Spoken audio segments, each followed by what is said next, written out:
Well, a recent Economist YouGov poll asked, how important is religion in your life? 40% very important. You see the numbers go down from there.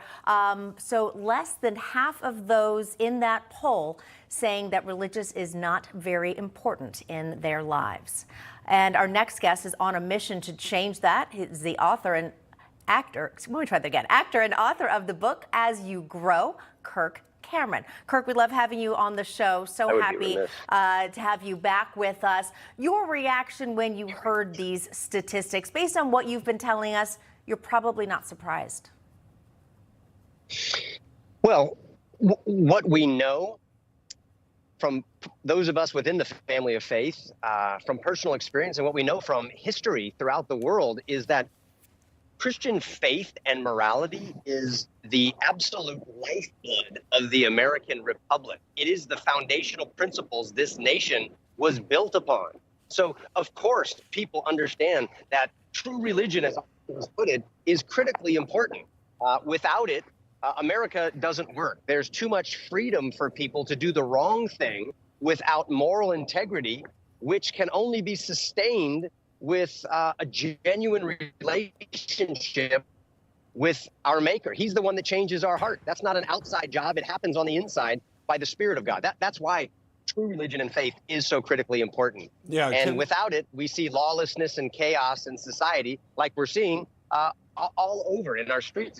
There's corruption, politically, economic collapse, moral failure, spiritual apathy. All these things fall as every institution is dependent upon genuine faith and moral integrity. Can we say that poll again? Because I interpreted it differently. I saw that like 40% say it's very important and 26 somewhat important. That, to me, that's 2/3 of the country. 66% of the people think it's at least somewhat important, Kirk.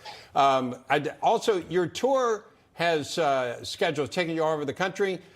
This Saturday, you're going to be doing a reading at the Billy Graham Library in Charlotte, North Carolina. Is that where you are now? You're somewhere in North Carolina right now, right?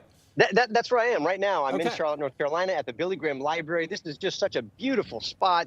There's just people everywhere coming into the library. And we will be here for a book reading of As You Grow and a little sneak peek of my new children's book that will be released next month.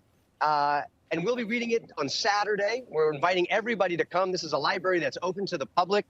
And if our last public library was any indication of the size of the crowds, this whole library will be vibrating with songs of praise and gratitude to God from humble and grateful parents who want to teach their kids good moral values.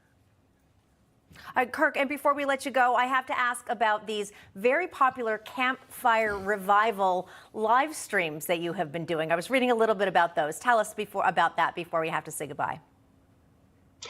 Well, when I was under house arrest, along with every other citizen in the state of California during the pandemic, I decided I'd make the most of the first 100 days under lockdown during the Biden administration. And I started my own 100-day plan for America, which was to humble myself, pray, and turn from my wicked ways and seek God with all my heart. I invited everyone on Facebook to join me, and we had tens of thousands of people around my campfire virtually learning about the essential principles that made this the strongest, freest, most blessed nation on the face of the earth. We called it the American Campfire Revival, and that revival has not gone out. It just continues to spread.